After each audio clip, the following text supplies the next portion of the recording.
नमस्कार, स्वागत है आपका। वक्त हो चला है प्राइम एक्सक्लूसिव का। मैं हूं आपके साथ आशा झा।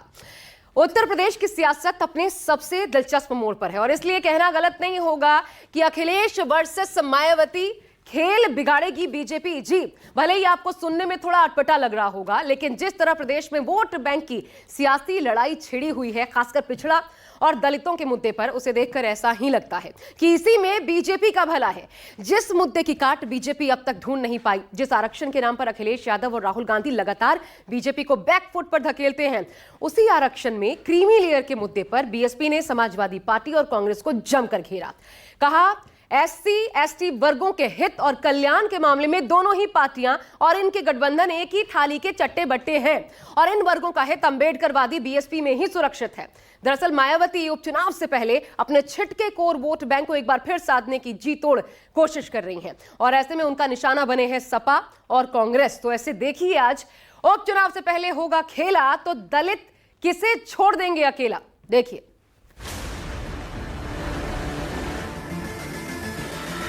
ये उपचुनाव जनता पीडीए को जिताएगी। इंडिया गठबंधन पीडीए की बड़ी जीत होगी। पिछड़ों के, दलितों के जन्मजात दुश्मन अगर मैं कहूं तो श्री अखिलेश यादव जी एंड कंपनी है। पीडीए का मतलब है परिवार डेवलपमेंट अथॉरिटी।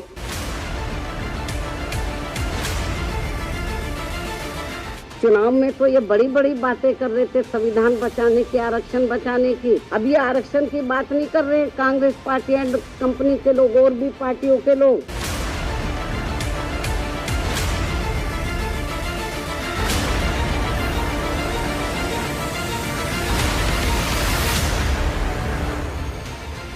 यूपी में एक बार फिर सियासत का मेला लगा है। 10 सीटों पर उपचुनाव अब सिर्फ उपचुनाव नहीं रहा, बल्कि अपनी अपनी ताकत को आजमाने का वो अखाड़ा बन गया है जिसके दम पर 27 के सत्ता को साधा जा सके। हर पार्टी, हर नेता सिर्फ और सिर्फ अपने वोट बैंक को मजबूत करने में लगा है और जनता चुपचाप राजनीति का ये तमाशा देख रही है।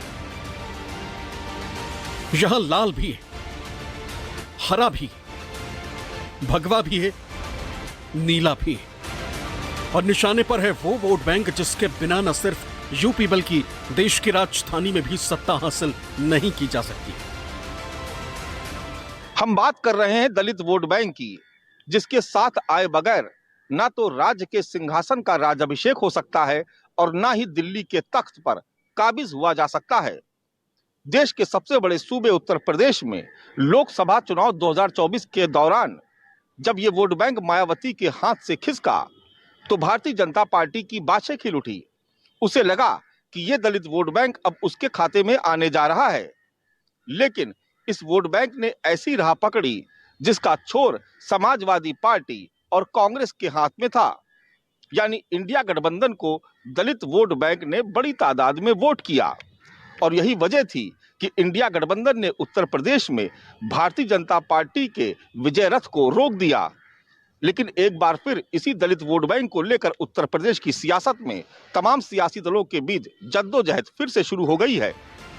2024 का चुनाव हुआ, नतीजे आए और बदल गई देश की पूरी सियासत और इस बदलाव का केंद्र बना देश का सबसे बड़ा सूबा यानी उत्तर प्रदेश, वो धरती जहां से दिल्ली दरबार का रास्ता निकलता है। 2024 के चुनाव में यूपी ने एक बार फिर साबित कर दिया कि उत्तर प्रदेश की जनता के साथ के बिना किसी को पूर्ण बहुमत नहीं मिल सकता और यही वजह है कि जो बीजेपी नतीजों से पहले तक 400 का नारा बुलंद कर रही थी, वो बहुमत के आंकड़े तक भी नहीं पहुंच पाई। यूपी के दो लड़कों यानी राहुल गांधी और अखिलेश यादव ने मोदी योगी की डबल इंजन की रफ्तार धीमी कर दी, तो वहीं मायावती यूपी में खाता भी नहीं खोल पाई। अखिलेश यादव को बीजेपी के खिलाफ जीत का स्वाद चखने में 12 साल और 4 चुनाव लग गए। लोकसभा चुनाव में जीत के साथ अखिलेश और उनका गठबंधन बेहद उत्साहित है, लेकिन यूपी की सियासत में समाजवाद की वापसी के लिए जो फैक्टर सबसे ज्यादा कारगर रहा है वो है अखिलेश का पीडीए फैक्टर, यानी पिछड़ा, दलित और अल्पसंख्यक। पीडीए के सहारे अखिलेश ने बीजेपी के किले को हिलाकर रख दिया और अब 2027 में इसी के सहारे यूपी की सत्ता में वापसी का सपना देख रहे हैं। पीडीए ने मोदी योगी लोग दोनों हराया है, इसलिए एमवाई से घबराए हुए हैं। सर, उत्तर प्रदेश सरकार जो है और पीडीए से घबराए हुए हैं। 2024 यूपी में पॉलिटिकल पार्टियों के लिए इम्तिहान का साल है। पहले लोकसभा चुनाव की लड़ाई और अब यूपी के 10 विधानसभा सीटों पर उपचुनाव और इन विधानसभा सीटों पर उपचुनाव के साथ ही बीजेपी, कांग्रेस, समाजवादी पार्टी और बीएसपी भी 2027 विधानसभा चुनाव की तैयारियों में जुट गई और इन सभी के निशाने पर है दलित वोट बैंक। यही वजह है कि सभी दलों में होड़ मची है कि आरक्षण का कौन ज्यादा बड़ा समर्थक है और दलितों का कौन कितना बड़ा हितैषी। 2024 के लोकसभा चुनाव में किस पार्टी को कितने वोट मिले, इन आंकड़ों से समझा जा सकता है। अगर जाटव की बात करें तो इंडिया गठबंधन के पक्ष में 25%, एनडीए को 24%, बीएसपी को 44% और अन्य को 7% वोट जाटवों का पड़ा है।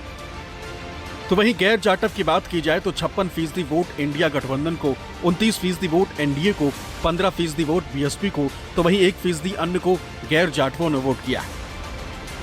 ये बात सही है कि उत्तर प्रदेश में दलित समुदाय से जुड़े हुए मुद्दों को लेकर इस समय एक होड़ है। वो होड़ है कांग्रेस सपा एक तरफ है, वो काफी बढ़ चढ़कर बोल रही है, दूसरी तरफ बहुजन समाज पार्टी है। बहुजन समाज पार्टी की समस्या ये है कि अगर बीजेपी ताकत में होती तो शायद उनको उतनी मशक्कत न करनी पड़ती 2027 के लिहाज से, लेकिन अब चूंकि सपा और कांग्रेस अगर मजबूत होती नजर आ रही है तो बीएसपी के लिए ज्यादा चिंता की बात है। इसीलिए बीएसपी ज्यादा हमलावर होकर अपने पुराने वोट बैंक को वापस लाने की कोशिश कर रही है। दरअसल यूपी में दलित वोट बैंक हमेशा से मायावती के साथ रहा, लेकिन 2024 में ये वोट बैंक खिसककर अखिलेश और उनके गठबंधन के साथ चला गया। ऐसे में मायावती जानती हैं कि अगर अभी से इस वोट बैंक पर नजर नहीं रखी गई तो 2027 के यूपी विधानसभा चुनाव में बीएसपी को बहुत बड़ा डेंट लग सकता है। यही वजह है कि आरक्षण और कोटा में कोटा जैसे मुद्दे पर वो लगातार सत्ता पक्ष के साथ साथ समाजवादी पार्टी और कांग्रेस पर हमलावर है। मायावती ने सोशल मीडिया एक्स पर लिखा, SC/ST आरक्षण में वर्गीकरण व क्रीमी लेयर का नया नियम लागू करने के माननीय सुप्रीम कोर्ट के दिनांक 1 अगस्त 2024 के निर्णय के विरुद्ध जनअपेक्षा के अनुसार पुरानी व्यवस्था बहाल रखने के लिए केंद्र द्वारा अभी तक भी कोई ठोस कदम नहीं उठाया जाना, ये अति दुखद व चिंताजनक है। सिर्फ इतना ही नहीं, उन्होंने समाजवादी पार्टी और कांग्रेस को भी आड़े हाथों लिया। उन्होंने आगे लिखा, इस मामले में कांग्रेस, समाजवादी पार्टी और इनके इंडी गठबंधन की भी चुप्पी उतनी ही घातक है। इससे यह फिर साबित होता है कि SC/ST वर्गों के सही हित, कल्याण व उत्थान के मामले में दोनों ही पार्टियां व इनके गठबंधन एक ही थैली के चट्टे बट्टे हैं तथा इन वर्गों का हित अम्बेडकरवादी बीएसपी में ही सुरक्षित है। दरअसल ये लड़ाई इसलिए है कि पहली बार मायावती को एहसास हुआ कि गैर जाटव दलित वोट बैंक पूरी तरह से उनकी पार्टी से अलग हो गया है। मायावती का लचर रवैया और पार्टी की ढुलमुल नीति की वजह से दलित वोट बैंक पहली बार आरक्षण के सवाल पर इंडिया गठबंधन के साथ चला गया। ऐसे में मायावती को लगता है कि उनको फिर से सर्वजन का फॉर्मूला छोड़कर आक्रामक अंदाज में अपने पुराने वोट बैंक के समर्थन में खड़ा होना पड़ेगा। इसलिए वो हर रोज आरक्षण के समर्थन में कोई न कोई बयान सोशल मीडिया पर जारी कर रही है। चुनाव में तो ये बड़ी बड़ी बातें कर रहे थे, संविधान बचाने की, आरक्षण बचाने की। अब ये जो 1 अगस्त को जो अभी रिसेंटली अभी जो निर्णय आया है, उस निर्णय पर तो अब ये संविधान नहीं दिखा रहे किसी को। अब ये आरक्षण की बात नहीं कर रहे कांग्रेस पार्टी एंड कंपनी के लोग और भी पार्टियों के लोग, तो अभी नहीं ये संविधान की बात करे, ना इनके आरक्षण की बात कर रहे। जिन राज्यों में जल्दी ही विधानसभा के आम चुनाव होने वाले हैं, तो इन वर्गों के लोग न बीजेपी को माफ करेंगे, न कांग्रेस को, न अन्य पार्टियों को माफ करेंगे, क्योंकि इन्होंने इस बार जो 18वीं लोकसभा के आम चुनाव हुए हैं उसमें इन वर्गों के लोगों के साथ बड़ा विश्वासघात किया, धोखा दिया है। इधर 69,000 शिक्षक भर्ती का मामला हो या फिर दलित उत्पीड़न का मुद्दा हो, अखिलेश यादव अपने पीडीए के फॉर्मूले पर हर रोज कोई न कोई बयान जारी कर रहे हैं। वो बार बार दलित वोट बैंक को ये याद दिला रहे हैं कि 69,000 भारतीयों में पिछड़ों के आरक्षण का सवाल हो या फिर संविधान में दलितों के अधिकार का मुद्दा हो, समाजवादी पार्टी दलितों की आवाज बनकर उभर रही है और आने वाले विधानसभा के उपचुनाव में भी अखिलेश अपने पीडीए के फॉर्मूले के सहारे आगे बढ़ेंगे। उपचुनाव और जो होने वाले समय में जो चुनाव होंगे उसमें पार्टी ऐतिहासिक जीत हासिल करेगी। इंडिया गठबंधन पीडीए की बड़ी जीत होगी।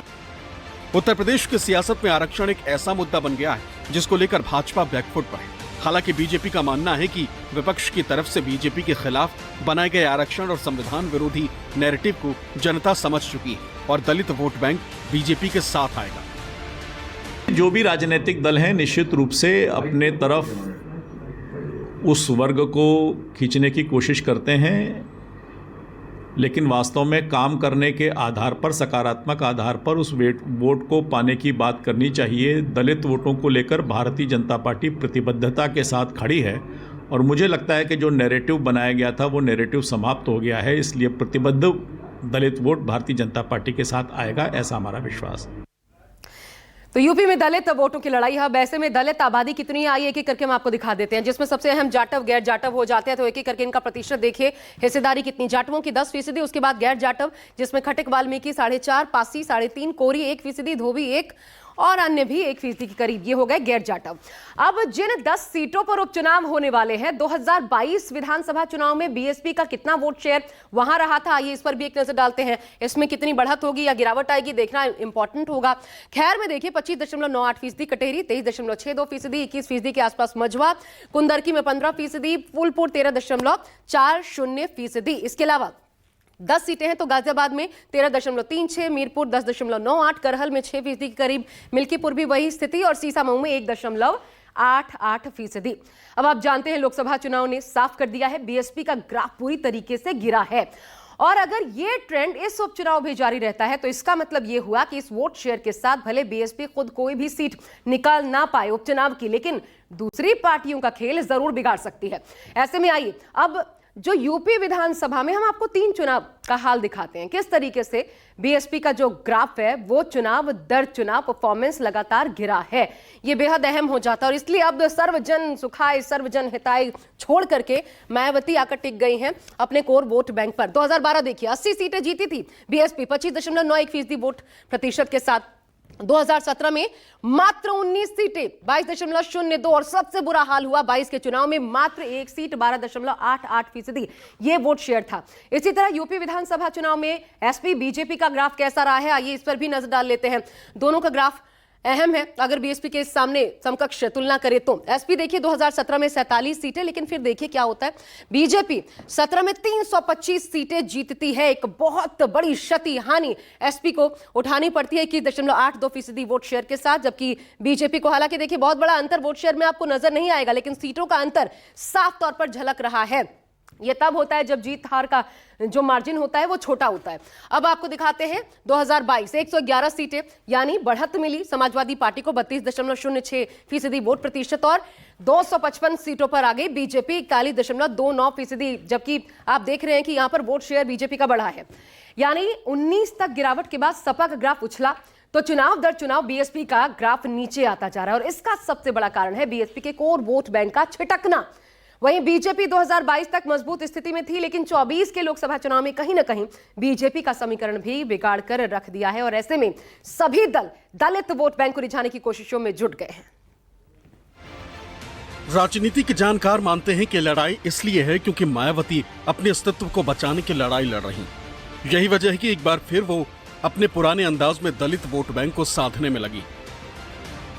मायावती जी का वोट लगातार कम हुआ है। 2012 विधानसभा चुनाव से शुरू करें तो 2024 लोकसभा तक बसपा के वोट कम हुए हैं, लेकिन ये इस ट्रांजैक्शन फेज में अगर आप देखेंगे तो सबसे पहले जो बेनिफिशियरी रही है ज्यादातर अति पिछड़ों के अति दलितों के वोट की वो बीजेपी रही है, लेकिन 24 में ये शिफ्ट होता हुआ नजर है। यानी कि वो लाभार्थी समूह जो है वो उसको अब दूसरी चीजें चाहिए, ज्यादा आकांक्षी हो गया है, उसे ज्यादा चीजें आवश्यकता है और बीएसपी को अब लग रहा है कि ये जो संविधान और आरक्षण ये सारे मुद्दे हैं, इन मुद्दों का काउंटर करना जरूरी है और वापस ये हमारे साथ ही जुड़ सकता है। और इधर जो दलित तबका है उसे भी ये लगता है कि हमारे हित किस पार्टी में ज्यादा बेहतर तरीके से सुरक्षित हैं।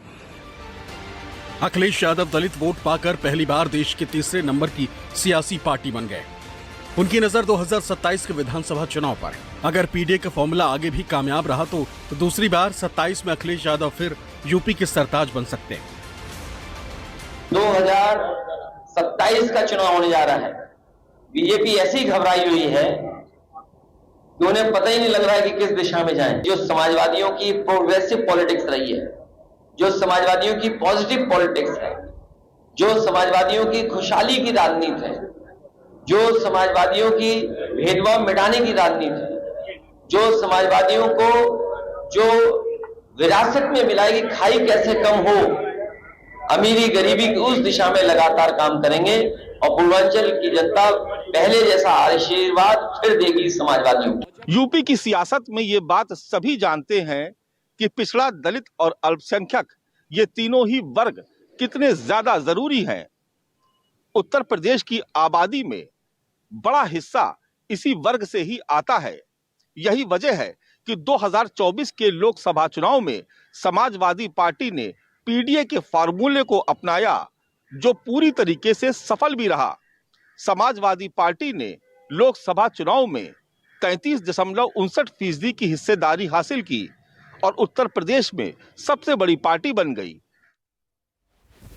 अब दलित वोट बैंक की टाइमलाइन देखिए, किस तरह धीरे धीरे चुनाव दर चुनाव बीएसपी का कोर वोट बैंक बसपा से दूर होता गया। कब इसकी शुरुआत हुई, हम आपको जरा पीछे ले जाकर के दिखाते हैं। देखिए, आप जानते हैं कि यूपी में करीब 21% दलित वोटर्स हैं। हम आपको ये बार बार अपने कार्यक्रम के दौरान बताते भी हैं। अब 2007 तक दलित वोटर इंटैक्ट था मायावती के साथ, जब वो मुख्यमंत्री बनी थी। उसके बाद देखिए 2012 जब समाजवादी पार्टी की जीत हुई, दलित वोट बैंक में टूट की कहानी, दरअसल यहीं से वो कहानी शुरुआत होती है। इसके बाद 2014 में बीजेपी ने सूबे में बहुत बड़े दलित वोट बैंक पर अपना कब्जा जमाया। इसमें बीजेपी ने कामयाबी हासिल की, लेकिन हुआ क्या, 22 तक बीजेपी को दलित वोटर्स का साथ मिला, फिर 24 में लेकिन देखिए कहानी बदलती है। 24 लोकसभा चुनाव में संविधान और आरक्षण के मुद्दे पर बीजेपी से यह छिटका फायदा मिला समाजवादी पार्टी को। अखिलेश के पीडीए फॉर्मूले की वजह से इंडिया गठबंधन में यह वोट बैंक जो था वो शिफ्ट कर गया। तो दरअसल ये पूरी कहानी है और 10 सीटों पर उपचुनाव और 27 विधानसभा चुनाव में यही वोट बैंक किंग मेकर की भूमिका निभाने जा रहा है। और यही कारण है कि सभी दल दलित वोट बैंक पर सबसे बड़ा दांव इस वक्त खेल रहे हैं और बीएसपी सर्वजन सुखाए सर्वजन हिताय को भूलकर एक बार फिर अपने कोर दलित वोट बैंक पर ही फोकस कर रही है, ताकि खोई सियासी जमीन वापस पाई जा सके। एक छोटा सा ब्रेक, देखते रहिए न्यूज़ 24।